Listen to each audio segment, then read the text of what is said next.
Já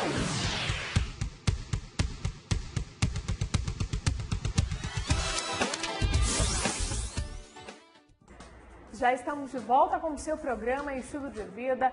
E números do setor de estatística da Agência de Vigilância em Saúde, a Gevisa, apontam uma redução de 61,3% nos casos de dengue confirmados em Rondônia. Vamos ao vivo com a repórter Luciene Marçal, que traz mais informações. Bom dia, Luciene.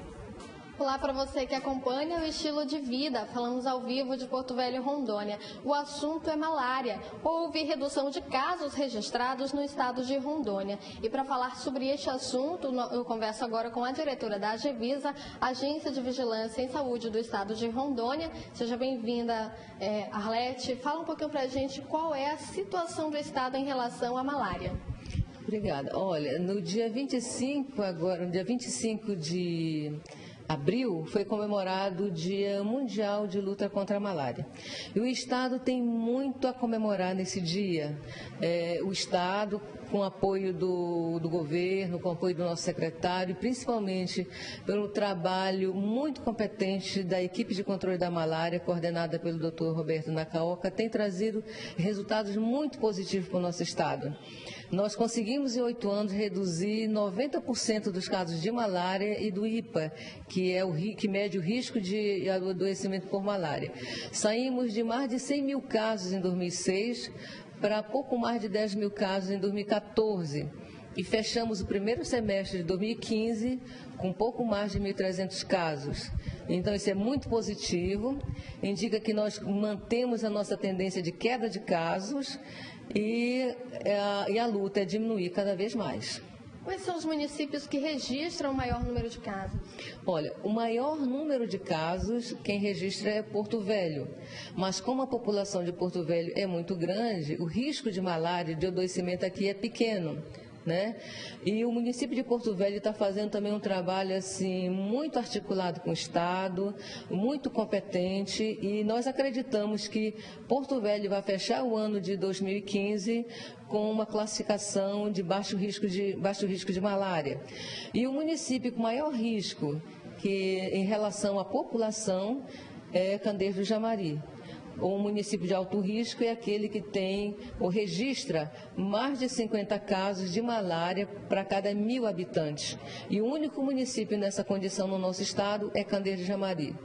A partir de 2015, a nova gestão de Candeias do Jamari está fazendo também um trabalho muito competente, muito abrangente. O Estado está lá em Candeias do Jamari com a força-tarefa e nós acreditamos que todo esse trabalho integrado de Estado e município, na próxima avaliação do município, nós vamos ter uma redução importante em Candeias do Jamari e nós vamos continuar trabalhando para manter o trabalho que foi desencadeado com a força-tarefa, para que o município de Candeias do Jamari também mantenha, ou a partir daí, ele apresente uma redução paulatina de casos.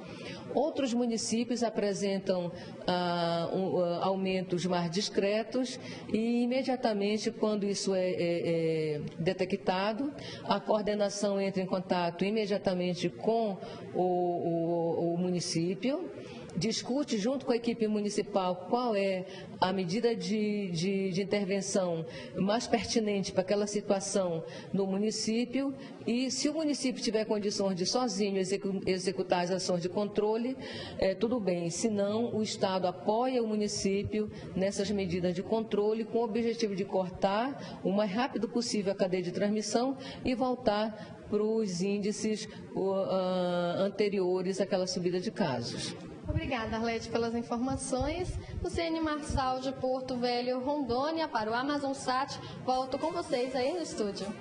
Obrigada, Luciene, pelas suas informações. E agora nós continuamos com o nosso bate-papo do dia, falando sobre crianças mimadas. Agora, Alexandre, a gente foi para o intervalo com a seguinte pergunta: qual a relação entre crianças mimadas e depressão infantil? Elas estão relacionadas, de certa forma? Olha, depressão infantil ela vai ter outras causas, né? É até ambíguo o comportamento da criança mimada do comportamento da criança depressiva. né? A criança mimada, ela vai ter um comportamento mais estereotipado, ela vai ter um comportamento mais maníaco, no caso, ela se mexe mais, ela fala mais, ela grita, ela berra. É mais agitada. Mais agitada, né? A criança depressiva não, né? A criança depressiva ela vai ter um comportamento mais introspectado, mais apática, mais parada, mas também não quer dizer que a criança com depressão também não possa ter um comportamento estereotipado.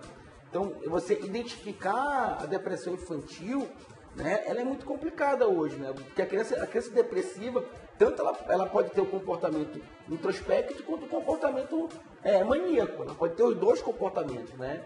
Então, mas no mínimo, no caso, eu acho que não vai ter muito essa relação da criança mimada. É muito difícil você ter uma criança mimada depressiva. Porque o que é a depressão?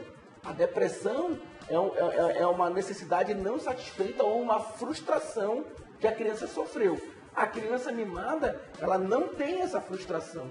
Então, ela sempre tem os seus desejos satisfeitos. O que pode acontecer é que uma criança que é muito mimada, em determinado momento ela recebeu um não, aí ela se fecha como uma forma de manifestar esse desejo não satisfeito. Uhum.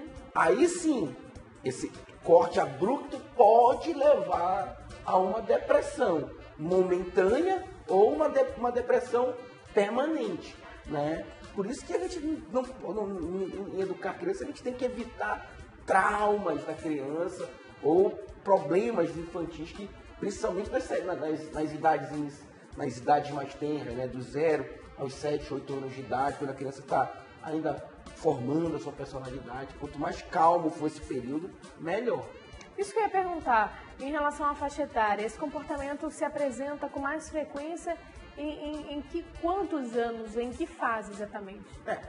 A criança ela vai manifestar esse mimo, né, essa coisa, né, logicamente ali com seus 5, 6 anos de idade, né, quando ela já consegue andar, pedir, falar, ela apresenta esse comportamento, né, mas ele aparece realmente ali com os 8, 9 anos de idade, que é quando a criança realmente ela começa a se apresentar uma criança que ela não socializa, uma criança que ela bate nos colegas, uma criança que já começa a mostrar um comportamento que esse comportamento não está legal, que grita com os pais, entendeu? Que já mostra que os pais não tiveram autoridade com ela. Que às vezes é uma coisa muito até feia de se ver, né? Quando você vê uma criança, por exemplo, né, gritando com o pai ou até batendo na figura paterna, né? Você fala, esse pai está merecendo isso, porque ele que errou. Né? Porque uma criança que bate no pai, né, ou grita com o pai, ou chama o pai de alguma coisa, de um termo, né, que não é adequado, isso mostra reflexo de uma desconstrução, né, de autoridade que não ocorreu na infância. Né? Porque uma criança que ela vem construindo isso de forma paulatina, desde pequenininha, é improvável que ela assuma um comportamento desrespeitoso, né, com as suas figuras parentais e muito menos com os outros da rua. Né? Então a criança que tem um comportamento desrespeitoso com o pai, é que os pais não souberam colocar limites. Infelizmente, o culpado disso realmente são os pais que não souberam colocar limites. E estendendo um pouquinho mais, né, muitas das vezes a escola quer colocar esse limite na criança e os próprios pais vão contra a escola. Né? Quando uma família é chamada para responder algum comportamento inadequado que a criança vem tendo, que o seu filho vem tendo na escola, muitos pais, né, por aquela questão de não querer ver o erro do seu filho, que o erro é dele, vão à defesa do filho. Passam a mão na cabeça, né? E ainda falam, ninguém brinca com meu filho, não sei o que. Eu falo, então, por que você colocou o filho na escola, então? Por que você quer que seu filho no meio social? Se a escola não pode cuidar do seu filho, o meio social não pode e você não faz, você está criando um monstro. Né? Amanhã ninguém para esse menino, nem você mesmo vai parar. Essa história de que ninguém grita com meu filho, esse é o pior erro do mundo. Esse é o pior erro que um pai pode colocar para um filho. Não existe essa. Menino errou, ele tem que ser sancionado, ele tem que ser punido. Aqui a gente não está falando de bater, espancar, ninguém está falando disso. A escola tem que ter liberdade de educar os filhos, punir as crianças de acordo com o nível delas. Né? Os pais têm que punir os seus filhos de acordo com o que eles necessitam. Né? Aí vem aquela questão da lei da palmada, a lei não sei o quê. Né? Muitas das vezes o que está na lei não é o que é certo. entendeu? Então são várias coisas que a sociedade moderna criou que está prejudicando a educação dos nossos filhos. Então a gente tem que ter uma discussão mais ampla em relação a como educar os filhos, o papel da escola, a família assumir realmente, né, o seu papel de família e solicitar urgentemente a escola como parceira e aceitar a escola como parceira nessa educação, porque senão a gente está fadado realmente a ter uma sociedade onde cada vez mais a solidariedade vai ser menos presente por causa desse reflexo dessas crianças que não foram educadas na primeira infância. Então, as crianças mimadas podem, de repente, apresentar esse comportamento agressivo, podem se tornar agressivas devido a isso, né? Sempre. Imagina uma criança que foi todo tempo satisfeita na sua infância, quando ela for um adulto. Que tipo de chefe essa criança vai ser? Que tipo de médico ele vai ser? Que tipo de advogado ele vai ser?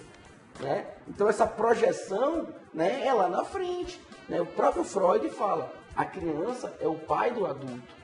Né? Não tem, você é o adulto da criança que você foi. Se você foi uma criança feliz, se você foi uma criança amada, se você foi uma criança benquista, você vai ser um adulto da mesma forma. Se você teve problema na sua infância, se você teve trauma na sua infância, você vai repercutir isso em você mesmo e em pior escala. Você repercute nos outros com a questão da projeção, que aí são as questões mais patológicas das psicopatias, no caso. Agora, já que nós falamos que o erro, digamos assim, estão nos pais, qual o perfil dos pais que mimam muito o seu filho? Inclusive, a gente já até falou algumas características, mas as mais comuns, Alexandre, quais seriam? O mais comum, Nádia, seriam os pais ansiosos, né? O pai muito desejoso, né? O pai que quis muito ter sido um pai, ser uma mãe, né? Os pais que têm pouco tempo com seus filhos, que de alguma forma eles acabam, para suprir essa ausência temporal, eles querem suprir com material, né? Então, geralmente são pais ansiosos, não dá para dizer que existe um perfil do pai, mas esse é o comportamento, são pais ansiosos ou pais com pouco tempo, né? Que não conseguem ter essa medida correta para o seu filho, né? Então, é esse pai que erra sem querer errar. Na verdade, é aquele que não quer punir os pais também, né? Porque o próprio pai que mima o seu filho, ele está errando querendo acertar, né? Isso é também uma coisa louvável também de se falar, né? Uma criança mimada, né, é oriundo de um pai que quis acertar, mas acabou errando na medida, né? Então, os pais têm que estar atentos a isso. Os avós também acabam assumindo essa responsabilidade, né? Falando dos avós, os avós são importantíssimos para a educação dos filhos hoje, né? No Japão, né, os avós têm um papel justamente de observar se os pais estão errando com os filhos, né? Diferente do Ocidente, onde os avós tomam conta dos filhos, né? Que aí já é uma questão problemática, porque os avós já não têm mais a responsabilidade de educar, né? Eles, né, acabam só propiciando o bem-estar, porque essa questão de dizer o não sempre tem que ser da figura paterna. Então, tem várias coisas por trás dessa questão, mas que é muito interessante a gente discutir, refletir sobre tudo isso, para que a gente possa ter uma sociedade mais solidária. Bom, Alexandre, nós vamos continuar o nosso bate-papo ainda nesta edição, então você de casa não saia daí que nós vamos para um breve intervalo, mas daqui a pouquinho a gente volta. Até lá!